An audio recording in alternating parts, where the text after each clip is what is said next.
ಜನ್ಮಾದ್ಯಸ್ಯ ಯತೋನ್ವಯಾದಿತರತಶ್ಚಾರ್ಥೇಷ್ವಭಿಜ್ಞಸ್ವರಾಟ್ ತೇನೇ ಬ್ರಹ್ಮಹೃದಯ ಆದಿಕವಯೇ ಮುಹ್ಯಂತಿ M ಸೂರಯಃ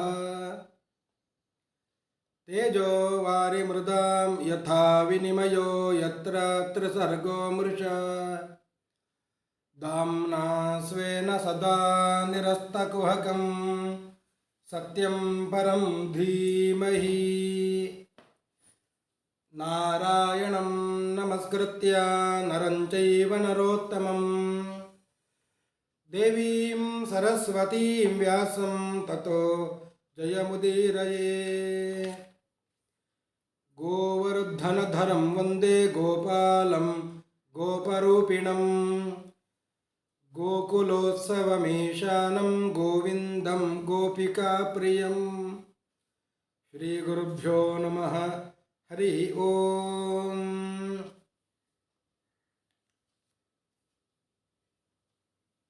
ಶುಕಾಚಾರ್ಯರು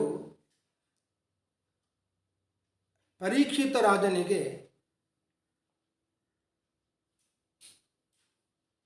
ಭಗವಂತನ ಧ್ಯಾನವನ್ನು ಮಾಡಬೇಕು, ಹೇಗೆ ಮಾಡಬೇಕು, ಅವನ ಸ್ಥೂಲ ರೂಪವನ್ನು ಧ್ಯಾನಿಸಬೇಕು, ಹಾಗೆಯೇ ಹೃದಯಾಕಾಶದಲ್ಲಿ ಸೂಕ್ಷ್ಮ ರೂಪವನ್ನು ಧ್ಯಾನಿಸಬೇಕು, ಹೀಗೆ ಧ್ಯಾನದ ಪ್ರಕ್ರಿಯೆಯನ್ನು ಹೇಳಿ ಘನ ವೈರಾಗ್ಯವನ್ನು ತಾಳಬೇಕು. ಒಂದು ದಿವಸ ಕೇಳಿ ಎರಡನೇ ದಿವಸ ಕೇಳಿ ಸಾಕು ಅಂತ ಆಗಿ ಹೋಗಬಾರದು, ಮತ್ತೆ ಮತ್ತೆ ಕೇಳುವಾಗೆ ಆಗಬೇಕು. ಹೀಗೆ ಕೇಳುವಾಗೆ ಆಗಬೇಕು ಅಂತಾದರೆ ವೈರಾಗ್ಯವನ್ನು ತಾಳಬೇಕು. ಆ ವೈರಾಗ್ಯದ ಬಗ್ಗೆ ಹೇಳಿಕೊಟ್ಟು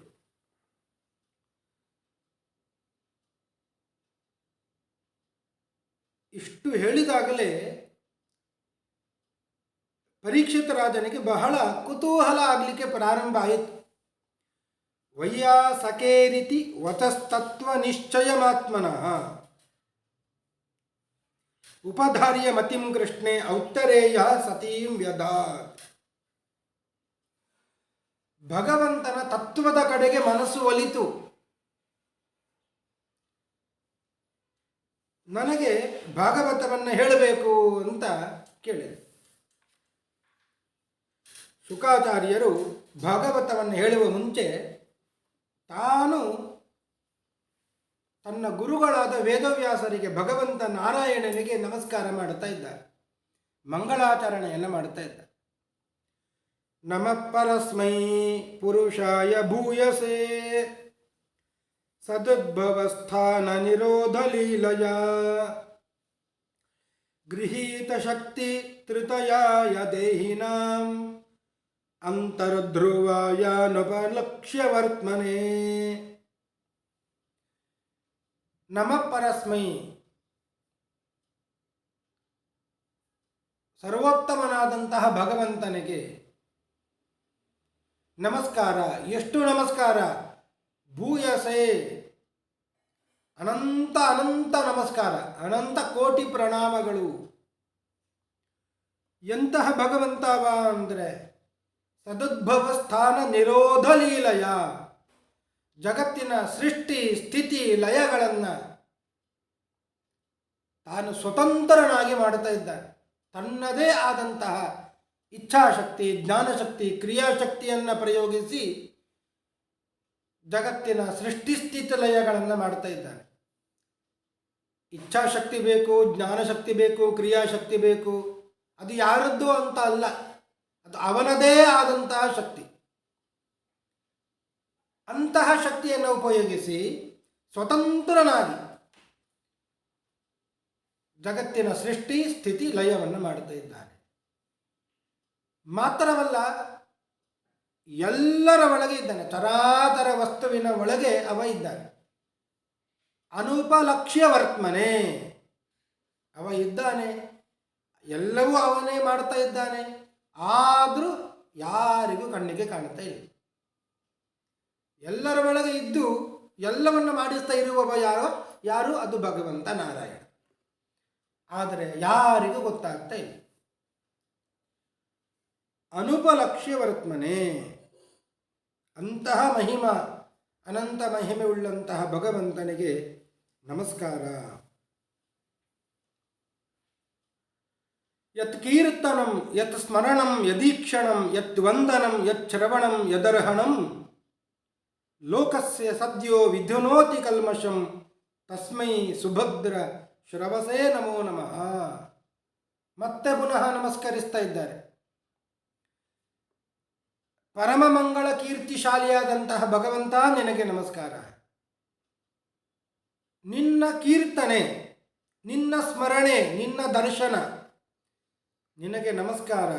ನಿನ್ನ ಕಥೆಯನ್ನು ಕೇಳುವಂಥದ್ದು, ನಿನ್ನ ಪೂಜೆ.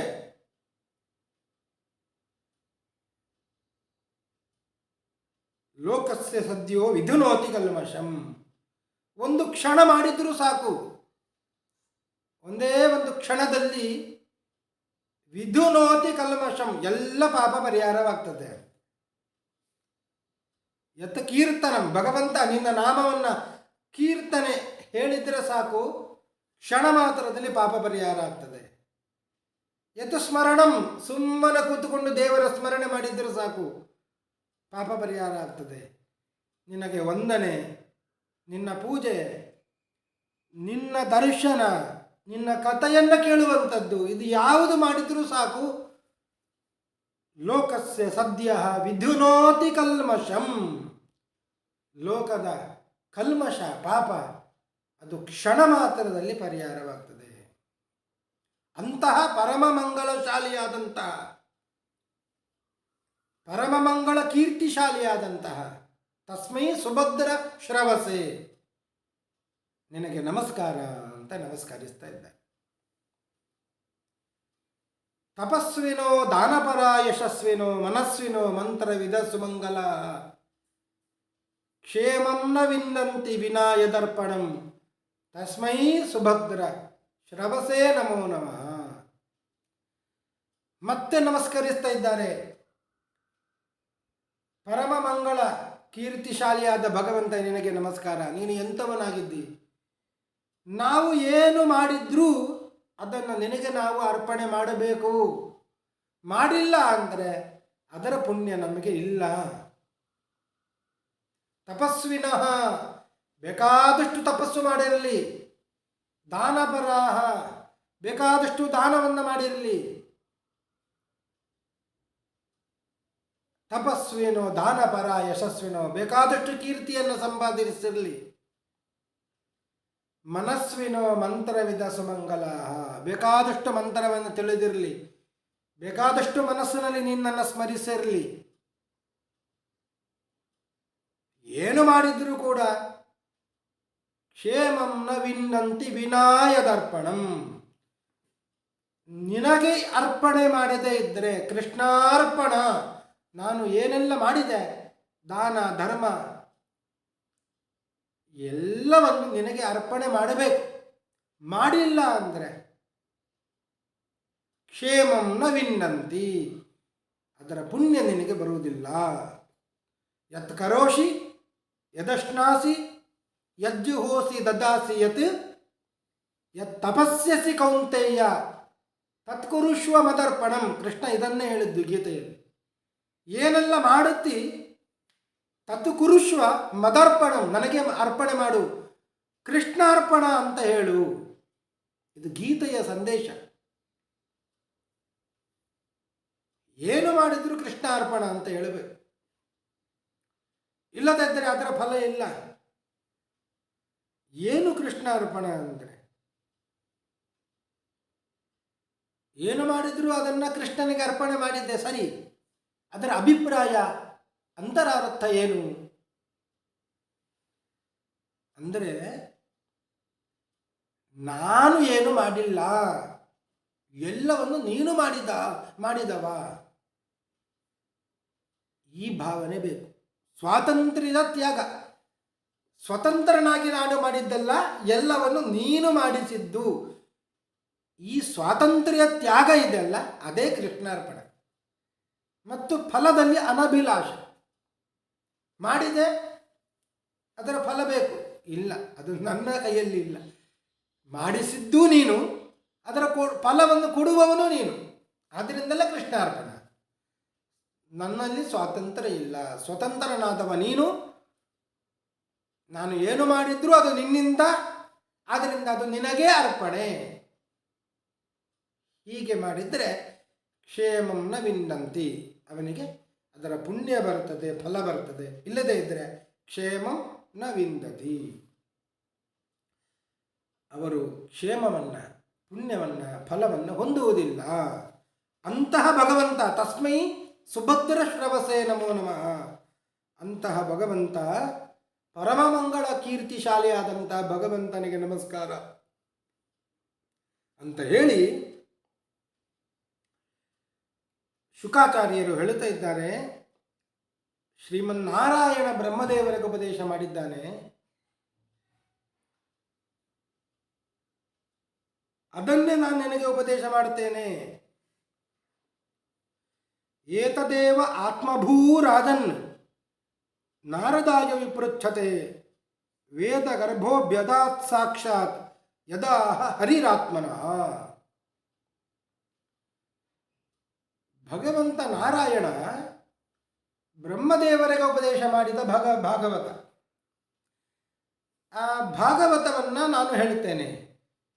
ಈ ಭಾಗವತ ಹೇಗೆ ಬಂತು ಮತ್ತು ಯಾಕಾಗಿ ಬ್ರಹ್ಮದೇವರಿಗೆ ಭಗವಂತ ಉಪದೇಶ ಮಾಡಿದ, ಈ ಕಥೆಯನ್ನು ಹೇಳುತ್ತಾ ಇದ್ದಾರೆ. ದೇವದೇವ ನಮಸ್ತೇಸ್ತು ಭೂತಭಾವನ ಪೂರ್ವಜ ತದ್ವಿಜಾನೀಹಿ ಯಜ್ಞಾನಂ ಆತ್ಮತತ್ವ ನಿದರ್ಶನಂ. ಒಮ್ಮೆ ನಾರದರು ಬ್ರಹ್ಮದೇವರಲ್ಲಿಗೆ ಹೋದ್ರು. ನಮಸ್ಕಾರ ಅಂತ ಹೇಳಿ ಪ್ರಶ್ನೆ ಮಾಡ್ತಾ ಇದ್ದಾರೆ.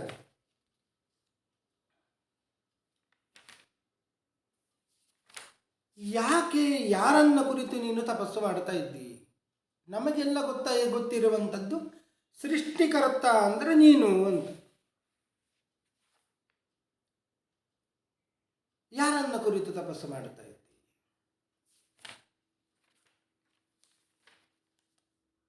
ಆಗ ಬ್ರಹ್ಮದೇವರು ಹೇಳಿದ್ರು, ಇಲ್ಲ, ನನ್ನನ್ನೂ ಕೂಡ ಸೃಷ್ಟಿಸಿದ ಒಬ್ಬ ಇದ್ದಾನೆ, ಅವನನ್ನ ಕುರಿತು ತಪಸ್ಸು ಮಾಡುತ್ತಾ ಇದ್ದೇನೆ. ಮತ್ತೆ ನಾನು ಸೃಷ್ಟಿ ಮಾಡಿದೆ, ಹೌದು ಮಾಡಿದ್ದೆ, ಹೌದು. ಹೇಗೆ ಮಾಡಿದೆ? ಸೃಜಾಮಿ ತನ್ನಿಯುಕ್ತೋಹಂ ಹರೋ ಹರತಿ ತದ್ವಶಃ. ಹೇಳಲಿಕ್ಕೆ ಮಾತ್ರ ನಾನು ಸೃಷ್ಟಿ ಮಾಡಿದೆ ಅಂತ.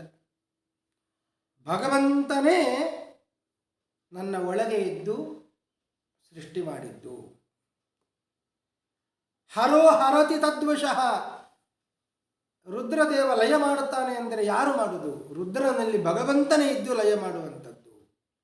ಸೃಜಾಮಿ ತನ್ನಿಯುಕ್ತೋಹಂ, ಅವನ ಪ್ರೇರಣೆಯಿಂದಲೇ ಅವನಾಗಿ ನನ್ನ ಒಳಗೆ ಇದ್ದು ನಾನು ಸೃಷ್ಟಿ ಮಾಡುವಂಥದ್ದು. ಆದ್ದರಿಂದಲೇ ಯಾವಾಗಲೂ ನಾನು ಅವನನ್ನೇ ತಪಸ್ಸು ಮಾಡುತ್ತಾ ಇರುತ್ತೇನೆ. ನನ್ನ ಮಾತು ಅದು ಎಂದಿಗೂ ವ್ಯರ್ಥ ಆಗುವುದಿಲ್ಲ. ಏನು ಮಾತನಾಡಿದರೂ ಅದು ದೇವರ ಬಗ್ಗೆಯೇ ಮಾತನಾಡುವಂಥದ್ದು. ನ ಭಾರತಿ ಮೇಂಗ ಮೃಷೋಪಲಕ್ಷ್ಯತೆ ನ ವೈ ಕ್ವಚಿನ್ಮೇ ಮನಸೋ ಮೃಷಾಗತಿ ನ ಮೇ ಹೃಷಿಕಾಣಿ ಪತಂತ್ಯತಸ್ಪಥೇ ಯನ್ಮೇ ಹೃದೌತ್ಕಂಠ್ಯವತ ಧೃತೋ ಹರಿ. ನ ಭಾರತೀ ಮೇಂಗ ಮೃಷೋಪಲಕ್ಷ್ಯತೆ. ನನ್ನ ಮಾತು ಅದು ಯಾವತ್ತೂ ಸುಳ್ಳಾಡುವುದಿಲ್ಲ. ಯಾವಾಗಲೂ ಸತ್ಯ ಹೇಳುವಂಥದ್ದೇ, ಸುಳ್ಳು ಹೇಳುವುದೇ ಇಲ್ಲ ನಾನು. ಮತ್ತೆ ಏನಾದರೂ ಮಾತನಾಡಿದೆ ಅಂದರೆ ಅದು ಭಗವಂತನ ಬಗ್ಗೆಯೇ ಮಾತನಾಡಿದ್ದೆ, ಅವರ ಇವರ ಬಗ್ಗೆ ಮಾತನಾಡಿದೆ ಅಂತ ಇಲ್ಲವೇ ಇಲ್ಲ. ಕ್ವಚಿನ್ಮೇ ಮನಸ್ಸೋ ಮೃಷಾಗತಿ. ನನ್ನ ಮನಸ್ಸಿನಲ್ಲಿ ಯೋಚನೆ ಮಾಡಿದರೆ ಅದು ಭಗವಂತನನ್ನೇ ಯೋಚನೆ ಮಾಡೋದು, ಬೇರೆ ಯಾರ್ಯಾರನ್ನು ಯೋಚನೆ ಮಾಡುವಂಥದ್ದು ಇಲ್ಲವೇ ಇಲ್ಲ. ನನ್ನ ಇಂದ್ರಿಯಗಳು, ಕಣ್ಣು, ಅದು ನೋಡುದು ಯಾರನ್ನ? ಅದು ನಾರಾಯಣನನ್ನೇ ನೋಡುದು. ನಾರಾಯಣನನ್ನು ಬಿಟ್ಟು ಬೇರೆ ಯಾರನ್ನೂ ನೋಡುವುದಿಲ್ಲ. ನಮೇ ಋಷಿಕಾನಿ ಪತಂತಿ ಅಸತ್ ಪಥೆ, ನನ್ನ ಇಂದ್ರಿಯಗಳು ಯಾವತ್ತೂ ಕೆಟ್ಟ ದಾರಿಯಲ್ಲಿ ಹೋಗುವುದೇ ಇಲ್ಲ. ನನ್ನ ಹೃದಯದಲ್ಲಿ, ನನ್ನ ಮನಸ್ಸಿನಲ್ಲಿ ಯಾವಾಗಲೂ ಭಗವಂತನ ಧ್ಯಾನ ಮಾಡ್ತಾ ಇರ್ತೇನೆ. ಇದು ನಾನು ದೇವರನ್ನ ಧ್ಯಾನ ತಪಸ್ಸು ಮಾಡಿದ ಫಲ. ಇದು ಯಾವಾಗಲೂ ದೇವರ ನಾಮಸ್ಮರಣೆ ಚಿಂತನೆಯನ್ನು ಮಾಡುತ್ತಾ ಇರುತ್ತೇನೆ ಅಂತ ಹೇಳಿ ನಾರದರಿಗೆ ಭಗವಂತನ ಅವತಾರಗಳನ್ನು ಹೇಳ್ತಾ ಇದ್ದಾರೆ ಬ್ರಹ್ಮದೇವರು. ನನ್ನನ್ನು ಸೃಷ್ಟಿ ಮಾಡಿದವ ಭಗವಂತ, ಆ ಭಗವಂತನೇ ನಾನಾ ಅವತಾರಗಳನ್ನು ತಳೆದಿದ್ದಾನೆ. ಒಟ್ಟು 25 ಅವತಾರಗಳ ವರ್ಣನೆಯನ್ನ ಬ್ರಹ್ಮದೇವರಲ್ಲಿ ಮಾಡುತ್ತಾ ಇದ್ದಾರೆ. ಅದು ಯಾಕೆ ಈ ಅವತಾರಗಳನ್ನು ತಿಳಿಬೇಕು ಅಂದರೆ, ಭಗವಂತ ಸಾಕ್ಷಾತ್ ಅವತರಿಸಿದ್ದಾನೆ. ಕೆಲವೊಮ್ಮೆ ಭಗವಂತನ ಆವೇಶ ಕೆಲವರಲ್ಲಿ ಇರ್ತದೆ, ಅದು ಅವತಾರ ಅಲ್ಲ. ಇದನ್ನು ಸರಿಯಾಗಿ ತಿಳ್ಕೊಳ್ಬೇಕು. ಆದ್ದರಿಂದಲೇ ಬ್ರಹ್ಮದೇವರು ಆ ಭಗವಂತನ ಕೆಲವೊಂದು ಅವತಾರಗಳನ್ನು ಹೇಳ್ತಾ ಇದ್ದಾರೆ. ಯಾಕಾಗಿ ಭಗವಂತ ಅವತಾರ ಮಾಡಿದ? ವರಾಹ ಅವತಾರವನ್ನು ಮಾಡಿದ್ದಾನೆ ಭಗವಂತ. ಯತ್ರೋದ್ಯತಃ ಕ್ಷಿತಿತಲೋದ್ಧರಣಾಯ ಬಿಭ್ರತ್ ಕ್ರೌಡೀಂ ತನುಂ ಸಕಲ ಯಜ್ಞಮಯೀಮನಂತಹ. ಹಿರಣ್ಯಾಕ್ಷ ಎಂಬ ದೊಡ್ಡ ರಾಕ್ಷಸ ಏನು ಮಾಡಿದ? ಇಡೀ ಭೂಮಂಡಲವನ್ನು ಮುಳುಗಿಸಲು ಸಲುವಾಗಿ ಹೊರಟ. ಆಗ ವರಾಹನಾಗಿ ಹಂದಿ ಅವತಾರವನ್ನು ಎತ್ತಿ ಬಂದು ಹಿರಣ್ಯಾಕ್ಷನನ್ನು ಸಂಹಾರ ಮಾಡಿದ, ಭೂಮಿಯನ್ನು ಉದ್ಧರಿಸಿದ. ಇದು ವರಾಹ ಅವತಾರ. ಜಾತೋ ರುಚೆ ರಜನಯತ್ ಸುಯಮಾನ ಸುಯಜ್ಞ. ರುಚಿ ಅಂತ ಒಬ್ಬ ಪ್ರಜಾಪತಿಯ ಹೆಂಡತಿ, ಅವಳು ಆಕೂತಿ ಅಂತ. ಅವರಿಬ್ಬರಿಗೂ ಕೂಡ ಮಗನಾಗಿ ಬಂದ ಅಂತೆ. ಸುಯಜ್ಞ, ಯಜ್ಞನಾಮಕನಾಗಿ ಮಗನಾಗಿ ಬಂದವನೇ ಸ್ವಯಂಭುವ ಮನುಗಳಿಗೆ. ತಪಸ್ಸು ಮಾಡುತ್ತಾ ಇರುವಾಗ ರಾಕ್ಷಸರು ಬಂದರು, ಆ ರಾಕ್ಷಸರನ್ನು ಸಂಹಾರ ಮಾಡಿದ. ಜಜ್ಞೇತ ಕರ್ದಮಗೃಹೇ ದ್ವಿಜ ದೇವಹೂತ್ಯಾಂ. ದೇವಹೂತಿಯಲ್ಲಿ ಕಪಿಲ ರೂಪಿ ಭಗವಂತ ಅವತಾರ ಮಾಡಿದ. ಕಪಿಲ ನಾಮಕನಾಗಿ ಬಂದ, ಜ್ಞಾನವನ್ನು ಉಪದೇಶ ಮಾಡಿದ ದೇವಹೂತಿಗೆ. ಸಂಖ್ಯಾಶಾಸ್ತ್ರವನ್ನು ಪ್ರವರ್ತಕನಾದ, ಸಂಖ್ಯಾಶಾಸ್ತ್ರ ಪ್ರವರ್ತಕನಾದ. ಅತ್ರೇ ಅಪತ್ಯಮಭಿಕಾಂಕ್ಷತ ಆಹತುಷ್ಟೋ. ಅತ್ರಿಗೆ ಮಗನಾಗಿ ಬಂದ. ಅತ್ರಿ ಋಷಿಗಳಿಗೆ, ಅನಸೂಯ ಅತ್ರಿ ದಂಪತಿಗಳಿಗೆ ಮಗನಾಗಿ ಬಂದ. ಅಂದರೆ ತನ್ನನ್ನೇ ತಾನು ಕೊಟ್ಟ ಅಂತ, ದತ್ತಾತ್ರೇಯನಾಗಿ ಬಂದ. ಇದು ಜ್ಞಾನಕ್ಕಾಗಿ ಬಂದ ಅಂತ ಅವತಾರ. ತತ್ತಂ ತಪೋ ವಿವಿಧ ಲೋಕ ಶುಶ್ರೂಕ್ಷಯಾಮೇ ಆದೋ ಸನ ಸ್ವತಪಸಃ ಸತತಸ್ಸುನೋ ಭವೋ ಭೂತ್. ದೇವತೆಗಳು ತಪಸ್ಸು ಮಾಡಿದ್ರು, ಆಗ ವಿಘ್ನ ಎಲ್ಲ ಬರಲಿಕ್ಕೆ ಪ್ರಾರಂಭ ಆಯಿತು. ದೇವತೆಗಳ ಹಿತಕ್ಕಾಗಿ ವಿಷ್ಣುವಾಗಿ ಅವತಾರ ಮಾಡಿದ. ಧರ್ಮಸ್ಯ ದಕ್ಷ ದುಹಿತ ಯದನಿಷ್ಠ ಮೂರ್ತ್ಯಾಂ ನಾರಾಯಣೋ ನರ ಇತಿ ಸ್ವತಪಃ ಪ್ರಭಾವ. ನಾರಾಯಣನಾಗಿ ಬಂದ, ಜ್ಞಾನಕ್ಕಾಗಿ ಅವತಾರ ಮಾಡಿದ. ಭಕ್ತರನ್ನು ಅನುಗ್ರಹ ಮಾಡುವ ಸಲುವಾಗಿ ವಾಸುದೇವ ನಾಮಕನಾಗಿ ಬಂದ, ಅರ್ಥಾತ್ ಧ್ರುವನಿಗೆ ಅನುಗ್ರಹಿಸಿದ. ಯದ್ವೇನ ಮುತ್ಪಥಗತಂ ದ್ವಿಜವಾಕ್ಯ ವಜ್ರ ವಿಪ್ಲುಷ್ಟ ಪೌರುಷ ಭಗಂ ನಿರಯೇ ಪತಂತಂ. ಪೃಥುಚಕ್ರವರ್ತಿಯಲ್ಲಿ ರಾಜರಾಜೇಶ್ವರನಾಗಿ ಅವತರಿಸಿದ. ಅಂದರೆ ಅವನ ಆವೇಶ ಪೃಥುಚಕ್ರವರ್ತಿಯಲ್ಲಿ ಇತ್ತು. ಪೃಥು ಅವನೇ ಪರಮಾತ್ಮ ಅಲ್ಲ, ಅವನಲ್ಲಿ ಭಗವಂತನ ವಿಶೇಷ ಆವೇಶ. ಹೀಗೆ ಅವನ ಅವತಾರ ಅಂತ ತಿಳಿಯುವರು. ಅವನ ಆವೇಶ ಮಾತ್ರ ಅಂತ ತಿಳಿಬೇಕು. ನಾಭೇ ಅಸೌ ನಾಭೇರಸ ವೃಷಭ ಆಸ ಸುದೇವಿ ಸೂನು. ನಾಭಿರಾಜನಿಗೆ ಮಗನಾಗಿ ಬಂದ, ಋಷಭನಾಗಿ ಬಂದ, ಜ್ಞಾನಕ್ಕಾಗಿ ಮಾಡಿದ ಅವತಾರ. ಸತ್ರೇ ಮಮಾಸ ಭಗವಾನ್ ಹಯಶೀರ್ಷಾತೋ, ಹಯಗ್ರೀವರೂಪಿಯಾಗಿ ಬಂದ, ವೇದವನ್ನು ಉದ್ಧರಿಸಿದ. ಮತ್ಸ್ಯೋ ಯುಗಾಂತ ಸಮಯೇ ಮನು ನೋಪಲಬ್ಧ, ಮತ್ಸ್ಯನಾಗಿ ಬಂದ ಅಂತ ದುಷ್ಟ ನಿಗ್ರಹವನ್ನು ಮಾಡಿದ, ಸಕಲ ವೇದವನ್ನು ಉಪದೇಶಿಸಿದ, ಜ್ಞಾನಕ್ಕಾಗಿ ದುಷ್ಟ ನಿಗ್ರಹಕ್ಕಾಗಿ ಅವತಾರ ಮಾಡಿದ.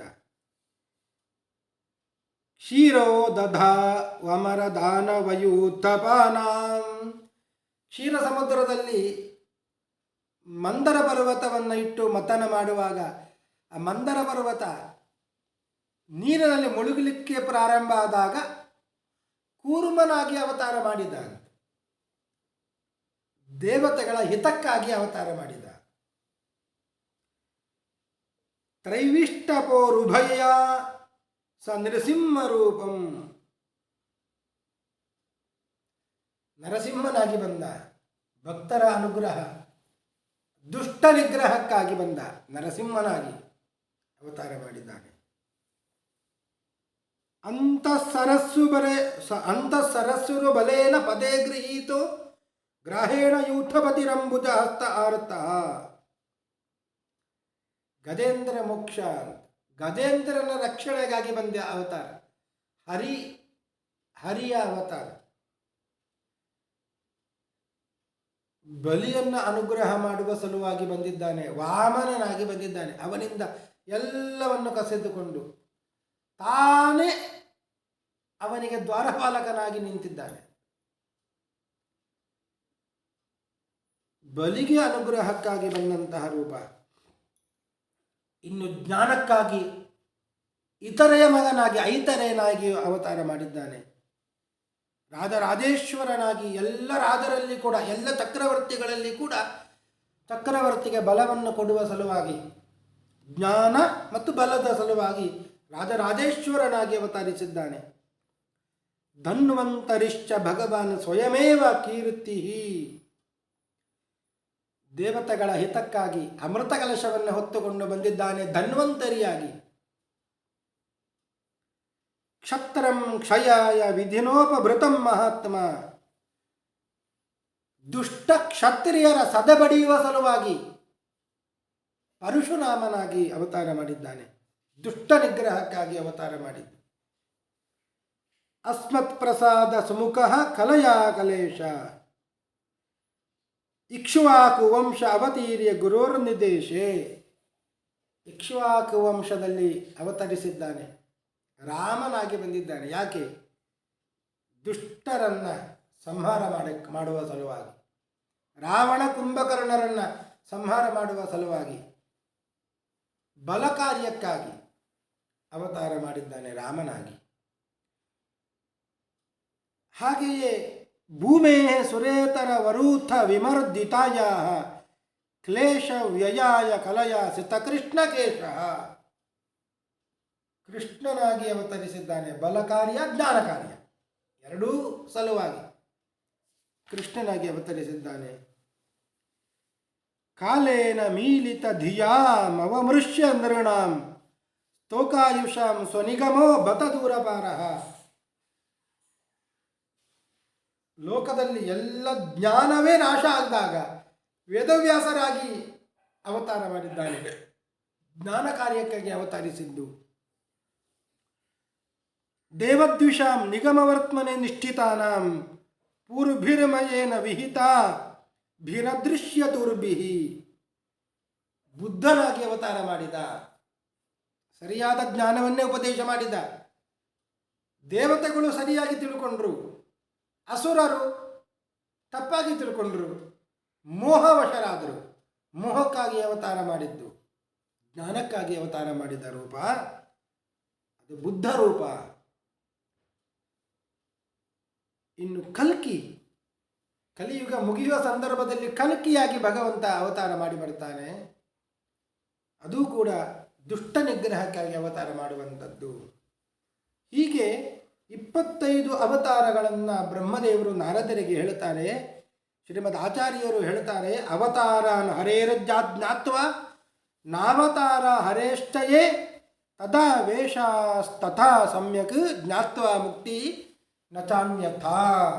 ಭಗವಂತನ ಅವತಾರವನ್ನು ಸರಿಯಾಗಿ ತಿಳ್ಕೊಳ್ಬೇಕು. ಎಲ್ಲಿ ಸಾಕ್ಷಾತ್ ಭಗವಂತ ಬಂದಿದ್ದಾನೆ, ಎಲ್ಲಿ ಕೆಲವರ ಒಳಗೆ ಆವೇಶ ರೂಪದಲ್ಲಿ ಇದ್ದಾನೆ, ಇದನ್ನು ಸರಿಯಾಗಿ ತಿಳಿಬೇಕು. ಅದನ್ನು ಸರಿಯಾಗಿ ತಿಳಿದರೆ ಮಾತ್ರ ಮುಕ್ತಿ ನಚಾನ್ಯತ, ಇಲ್ಲದಿದ್ದರೆ ಮೋಕ್ಷ ಇಲ್ಲ.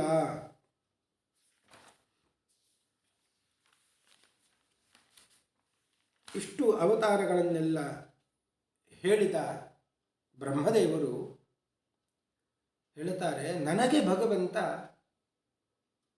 ಉಪದೇಶ ಮಾಡಿದ್ದಾನೆ. ಯಾಕೆ ಅಂದರೆ ನನ್ನನ್ನು ಸೃಷ್ಟಿ ಮಾಡಿದ ಕೂಡಲೇ ನಾನು ಎಲ್ಲ ಕಡೆ ಹುಡುಕಿದೆ, ಯಾರು ಸೃಷ್ಟಿ ಮಾಡಿದ್ದು ಅಂತ. ಆಗ ನನಗೆ ಕೇಳಿದ್ದು ತಪ ತಪ ಅಂತ ಕೇಳಿದ್ದು. ಅದು ಕೇಳುವಂಥದ್ದು ಹೇಗೆ? ಬಹಳ ವಿಶಿಷ್ಟವಾಗಿ ಹೇಳುತ್ತಾರೆ ವೇದವ್ಯಾಸರು.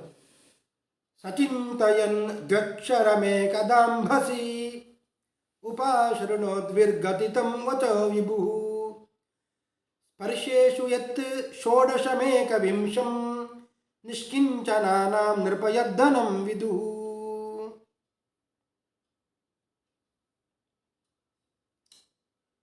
ಎರಡು ಅಕ್ಷರಗಳು ಬಂತು ಅಂತೆ. ಎರಡು ಅಕ್ಷರಗಳು ಸ್ಪರ್ಶೇಷು ಯತ್ ಷೋಡಶಂ, ಸ್ಪರ್ಶಾಕ್ಷರಗಳು ಅಂದರೆ ವ್ಯಂಜನ. ಅದರಲ್ಲಿ 16ನೇ ಅಕ್ಷರ ಕ ಖ ಗ ಘ ಞ ಚ ಛ ಜ ಜ ಞ ಟ ಠ ಡ ಢ ಣ ತ. ತ ಅಂತ ಹೇಳಿದರೆ ಅದು ಆ ಸ್ಪರ್ಶಾಕ್ಷರಗಳಲ್ಲಿ 16ನೇದು. ಇನ್ನೊಂದು ಏಕವಿಂಶತಿ 21ನೇದ್ದು ತ ಥ ದ ದ ನ ಪ. 21ನೇ ಅಕ್ಷರ ಪ, 16ನೇ ಅಕ್ಷರ ತ, 21ನೇ ಅಕ್ಷರ ಪ. ಎರಡನ್ನು ಒಟ್ಟಿಗೆ ಮಾಡಬೇಕು. ಎರಡನ್ನು ಒಟ್ಟಿಗೆ ಮಾಡಿದರೆ ತಪ ಅಂತ ಆಯಿತು. ತಪ ಅಂದರೆ ತಪಸ್ಸು. ತಪಸ್ಸು ಮಾಡು ತಪಸ್ಸು ಮಾಡು ಅಂತ 2 ಬಾರಿ ಕೇಳಿತು ಅಂತ. ದ್ವಿರ್ಗತಿತಂ ವಚೋ ವಿಭು, ಅದನ್ನು ಮಾಡಿದ್ರು. ಭಗವಂತ ಬಂದ, ಪ್ರತ್ಯಕ್ಷನಾಗಿ ಬಂದ. ಬಂದವನೇ ಹೇಳಿದ, ಸೃಷ್ಟಿ ಮಾಡು. ಸೃಷ್ಟಿ ಮಾಡು ಅಂತ ಹೇಳಿದ ಕೂಡಲೇ ನಾನು ಹೇಳಿದೆ, ಬಂಧನಕ್ಕೆ ಒಳಗಾದರೆ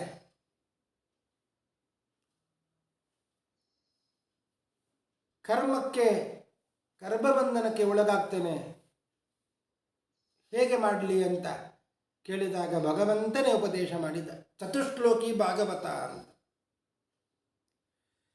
ಅಹಮೇವಾಸಮೇವಾಗ್ರೇ ನಾನ್ಯತ್ ಯತ್ ಸದಸತ್ಪರಂ ಪಶ್ಚಾದಹಂ ಯದೇ ತಚ್ಚ ಯೋವ ಶಿಷ್ಯೇತ ಸೋಸ್ಮ್ಯಹಂ ಋತೇರ್ಥಂ ಯತ್ ಪ್ರತೀಯೇತ ನ ಪ್ರತೀಯೇತ ಚಾತ್ಮನಿ ತದ್ವಿದ್ಯಾದಾತ್ಮನೋ ಮಾಯಾಂ ಯಥಾ ಭಾಸೋ ಯಥಾ ತಮಃ ಯಥಾ ಮಹಾಂತಿ ಭೂತಾನಿ ಭೂತೇಷು ಚಾವತೇಷ್ವನು ಪ್ರವಿಷ್ಟಾನ್ಯಪ್ರವಿಷ್ಟಾನಿ ತಥಾ ತೇಷು ನ ತೇಷ್ವಹಂ ಯಥಾ ವದೇವ ಜಿಜ್ಞಾಸ್ಯಂ ತತ್ವಜಿಜ್ಞಾಸುನಾತ್ಮನಃ ಅನ್ವಯ ವ್ಯತಿರೇಕಾಭ್ಯಾಂ ಯತ್ ಸ್ಯಾತ್ ಸರ್ವತ್ರ ಸರ್ವದಾ. ಹೀಗೆ 4 ಶ್ಲೋಕದ ಭಾಗವತವನ್ನು ಭಗವಂತ ಬ್ರಹ್ಮದೇವರಿಗೆ ಉಪದೇಶ ಮಾಡಿದ. ಕರ್ಮಬಂಧನಕ್ಕೆ ನೀನು ಒಳಗಾಗುವುದಿಲ್ಲ, ನೀನು ಸೃಷ್ಟಿ ಮಾಡು, ನೀನಾಗಿ ಸೃಷ್ಟಿ ಮಾಡುತ್ತೇನೆ ಅಂತ ತಿಳ್ಕೊಳ್ಬೇಡ. ಯಾಕೆ ಅಂದರೆ ಅಹಮೇವ ಆಸಮೇವಾಗ್ರೆ. ನೀವೆಲ್ಲ ಬರೋದಕ್ಕಿಂತ ಮುಂಚೆ ನಾನು ಒಬ್ಬ ಇದ್ದೆ. ನೀವೆಲ್ಲ ಬಂದಿರಿ, ಆಗಲೂ ಇದ್ದೆ. ನೀವೆಲ್ಲರೂ ಹೋದ ಮೇಲೆ ನಾನು ಇದ್ದೇನೆ. ಉಳಿಯುವವನು ಯಾರು ಅಂದರೆ ನಾನೇ. ಮೊದಲೂ ಇದ್ದೆ, ಮಧ್ಯದಲ್ಲೂ ಇದ್ದೇನೆ, ಕೊನೆಗೆ ಎಲ್ಲ ಲಯ ಆದಮೇಲೂ ನಾನು ಇರುತ್ತೇನೆ. ಅರ್ಥಾತ್ ಈ 4 ಶ್ಲೋಕಗಳಿಂದ ಭಗವಂತ ಹೇಳುವ ಮಾತು ಏನು ಅಂದರೆ, ಸ್ವತಂತ್ರನಾದ ವಸ್ತು ಅಂದರೆ ಅದು ನಾನು ಒಬ್ಬನೇ, ಬೇರೆ ಯಾರೂ ಇಲ್ಲ. ಆದ್ದರಿಂದ ಏನು ಮಾಡಿದರೂ ಸ್ವತಂತ್ರನಾದ ಭಗವಂತ ಮಾಡಿಸ್ತಾ ಇದ್ದಾನೆ ಅಂತ ತಿಳ್ಕೊಂಡು ಮಾಡಿದರೆ ಸಾಕು, ಅದು ನಿನ್ನ ಬಂಧನಕ್ಕೆ ಕಾರಣ ಆಗುವುದಿಲ್ಲ. ಹೀಗೆ 4 ಶ್ಲೋಕಗಳ ಭಾಗವತವನ್ನು ಭಗವಂತ ಉಪದೇಶ ಮಾಡಿದ. ಅದನ್ನು ನಾರದರಿಗೆ ಬ್ರಹ್ಮದೇವರು ಉಪದೇಶ ಮಾಡಿದ್ದು ಹೇಗೆ ಅಂದರೆ 50 ಶ್ಲೋಕಗಳನ್ನಾಗಿ ಮಾಡಿ 50 ಶ್ಲೋಕಗಳನ್ನಾಗಿ ಮಾಡಿ ಉಪದೇಶ ಮಾಡಿದ್ದು. ನಿನಗೂ ಇನ್ನೂ ಬೇಕು ಅಂತಾದರೆ ವೇದವ್ಯಾಸರಿಗೆ ಒಪ್ಪಿಸು ಅಂತ ಹೇಳಿದ್ರು. ಅವರಿಂದ ಇನ್ನಷ್ಟು ವಿಸ್ತಾರಗೊಳಿಸುವಂತ. ನಾರದರು ಅದನ್ನು ತಂದು ವೇದವ್ಯಾಸರಿಗೆ ಹೇಳಿದರು. ವೇದವ್ಯಾಸರ ಬಳಿ ಪ್ರಾರ್ಥಿಸಿಕೊಂಡರು ಇದನ್ನು ವಿಸ್ತಾರ ಮಾಡಬೇಕು ಅಂತ. ಆಗ ವೇದವ್ಯಾಸರು ಅದನ್ನು 18 ಶ್ಲೋಕ, ಅದೇ 18,000 ಶ್ಲೋಕಗಳುಳ್ಳಂತಹ 12 ಸ್ಕಂದವುಳ್ಳಂತಹ 344 ಅಧ್ಯಾಯವುಳ್ಳಂತಹ ದೊಡ್ಡ ಒಂದು ಪುರಾಣ, ಭಾಗವತ ಪುರಾಣವನ್ನು ರಚನೆ ಮಾಡಿದ್ದರು. ಅದನ್ನು ನಾರದರಿಗೆ ಹೇಳಿದರು, ಶುಕಾಚಾರ್ಯರಿಗೆ ಹೇಳಿದರು. ಶುಕಾಚಾರ್ಯರು ಅದನ್ನು ಪರೀಕ್ಷಿತ ರಾಜನಿಗೆ ಹೇಳಿದ್ರು. ಹೇಳುವಾಗ ಸೂತಪುರಾಣಿಕರು ಕೇಳಿದ್ರು. ಆ ಸೂತಪುರಾಣಿಕರು ಶಮನಕಾದಿ ಮಹರ್ಷಿಗಳಿಗೆ ಮತ್ತೆ ಮುಂದೆ ಹೇಳ್ತಾರೆ. ಒಟ್ಟು ವೇದವ್ಯಾಸರು ನಾರದರಿಗೆ ಮತ್ತು ಶುಕರಿಗೆ ಉಪದೇಶ ಮಾಡಿ, ನಾರದರು ದೇವಲೋಕದಲ್ಲಿ ಪ್ರಚುರಪಡಿಸುತ್ತಾರೆ, ಶುಕಾಚಾರ್ಯರು ಭೂಲೋಕದಲ್ಲಿ ಪ್ರಚುರಪಡಿಸ್ತಾರೆ. ಹೀಗೆ ಭಾಗವತ ಈ ರೀತಿಯಾಗಿ ನಾರಾಯಣನಿಂದ ಬಂದಿದ್ದು, ಬ್ರಹ್ಮದೇವರ ಮೂಲಕವಾಗಿ ಬಂದಿದ್ದು, ಮತ್ತೆ ವೇದವ್ಯಾಸರ ಮೂಲಕವಾಗಿ ಬಂದಿದ್ದು. ಅದನ್ನೇ ನಾನು ಹೇಳುತ್ತೇನೆ ಅಂತ. ಪುರಾಣದ ಲಕ್ಷಣ ಏನು ಅದನ್ನು ಶುಕಾಚಾರ್ಯರು ಹೇಳ್ತಾ ಇದ್ದಾರೆ.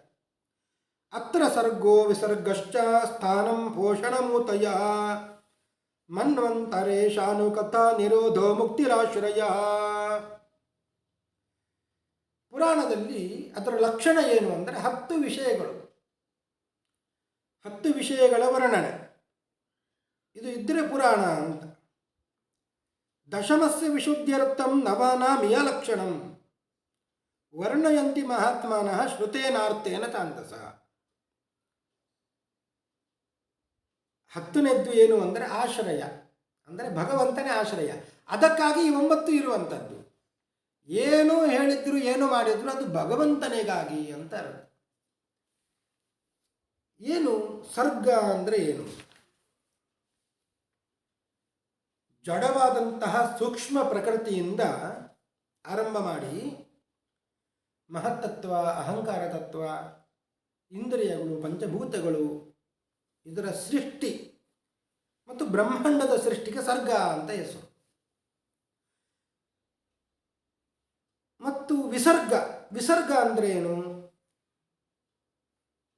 ವಿರಾಟ್ ರೂಪಿಯಾದಂತಹ ಭಗವಂತನ ದೆಸೆಯಿಂದ ಈ ಜೀವ ಮತ್ತು ಜಡಗಳ ಸೃಷ್ಟಿ.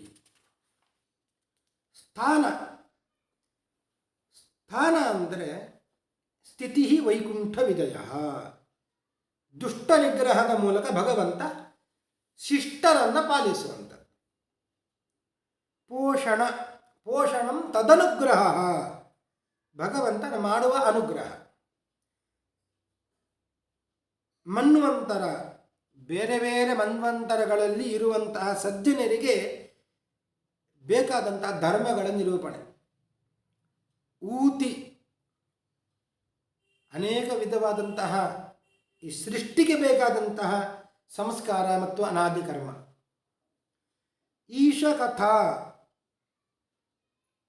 ಈಶಕಥಾ ಅಂದರೆ ಮತ್ಸ್ಯಾದಿ ಅವತಾರಗಳಲ್ಲಿ, ಮತ್ಸ್ಯ, ಕೂರ್ಮ ಮೊದಲಾದ ಅವತಾರಗಳಲ್ಲಿ ಭಗವಂತ ಯಾಕೆ ಅವತಾರ ಮಾಡಿದ್ದು, ಏನು ವಿಷಯ, ಇದೆಲ್ಲವನ್ನು ವಿವರಿಸುವಂಥದ್ದು ಈಶಕಥ. ನಿರೋಧ, ಪ್ರಳಯ ಕಾಲದಲ್ಲಿ ಎಲ್ಲ ಜೀವರು ಕೂಡ ಭಗವಂತನ ಉದರಕ್ಕೆ ಪ್ರವೇಶ ಮಾಡಿ ನಿದ್ರೆ ಮಾಡುವಂಥದ್ದು. ಮುಕ್ತಿ, ಮುಕ್ತಿ ಅಂದರೆ ನೈಜ ಸ್ವರೂಪದ ಅಭಿವ್ಯಕ್ತಿ, ಸ್ವರೂಪ ಆನಂದದ ಆವಿರ್ಭಾವ, ಇದು ಮುಕ್ತಿ.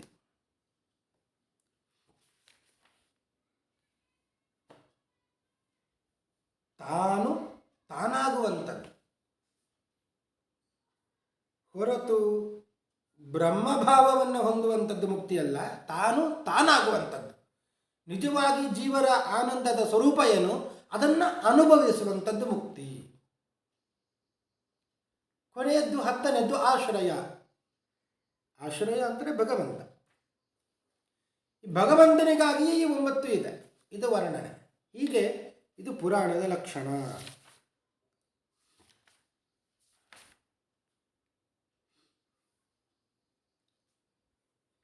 ಹೀಗೆ ಹೇಳುತ್ತಾ ಸಾವಧಾನವಾಗಿ ಭಾಗವತವನ್ನು ಕೇಳುವಂಥ ಭಾಗವತವನ್ನು ಶುಕಾಚಾರ್ಯರು ಪರೀಕ್ಷಿತ ರಾಜನಿಗೆ ಉಪದೇಶ ಮಾಡಿದ್ರು ಎಂಬಲ್ಲಿಗೆ ಇವತ್ತಿನ ಈ ಉಪನ್ಯಾಸವನ್ನು ಮುಗಿಸ್ತಾ ಇದ್ದೇನೆ.